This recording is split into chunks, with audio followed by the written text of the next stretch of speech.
Salam əziz dostlar, xoş gördük hər birinizi. Anbar sənədlərindən danışacağıq. Anbar sənədləri istehsalatda, anbar sahəsində işləyənlər üçün maraqlı və istənilən mövzulardan biri idi. Gəlin tanışalım. Ehtiyatların sifarişi, qəbulu, buraxılması və uçotun aparılmasına dair vacib olan prosedurlar aşağıdakılardır.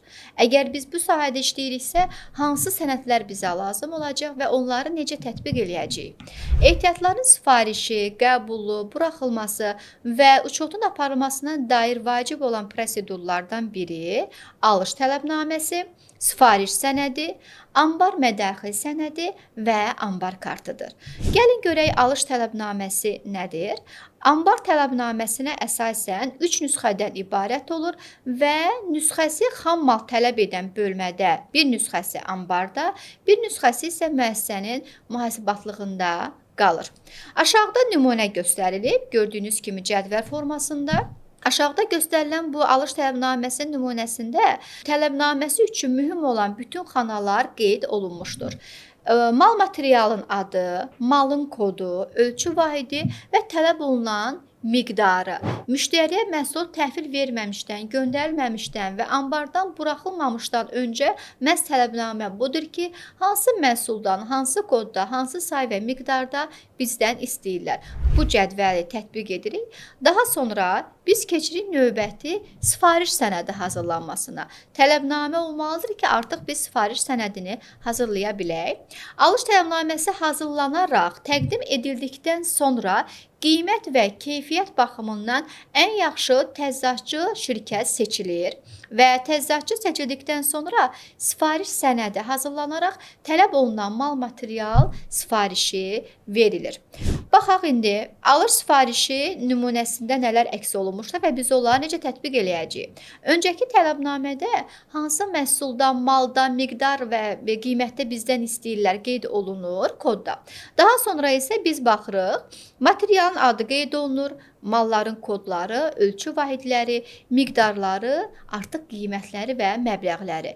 Biz bu sifarişi təqdim edərək bu cədvəli hazırlamış olmalıyıq. Daha sonra anbar mədaxil sənədi. Məhsulları alış üçün tələbnamə cədvəli hazırladıq, sifarişi hazırladıq, artıq sifariş etdik. Daha sonra aldıqdan sonra alış mədaxil sənədi ilə anbara qəbul edərək anbar mədaxil sənədi də hazırlayacağıq. Anbara mədaxil olunacaq malların uçotun aparılması üçün tərtib ediləcək sənəd forması bu formadır. Biz tədrisimizdə də birisi proqramında da bu metoddan istifadə edirik. Menülər üzrə məhsulların qəbulu, anbara mədaxili, silinməsi, uçotu və sair prosedurları da praktik şəkildə aparırıq. Deməli, hər bir satılan və alınan malların mədaxil üçün gətirilirsə, gətirmək üçün çəkilən və ilkin dəyərə daxil olan məsrəflər qeyd olunmalıdır. Bilməliyik ki, bu məhsul bizə neçəyə başa gəlir. Mühasibatlığın da bu mədaxil qəbzi vasitəsilə məlumatları anbar kartına işləyir və gələcək uçotunda da istifadə edir. Gəlin nümunəyə baxaq. Anbar mədaxil sənədinin nümunəsi aşağıdakı kimi təsvir olunacaq və hazırlanacaq. Deməli, burada nə baş verir? Materialın adı, ölçü vahidi, miqdarı, qiyməti, məbləğ təyin olunur, çatdırılma üçün xərc nə qədər çıxdı və ilkin dəyər. İlkin dəyər nədir? Təkcə malın xərci ilə deyil, onun çatdırılması üçün, quraşdırılmaq üçün ümumi çəkilən xərclər də orada qeyd olunur və bu yekunda məhsulun anbara qədər ki, ümumi çəkilən xərci hazırlanmış olacaq ki, biz bilirik ki, bu məhsul bizə neçəyə başa gəldi. Daha sonra məhsullar qəbul olunur və anbar kartı qeyd olunaraq hazırlanır.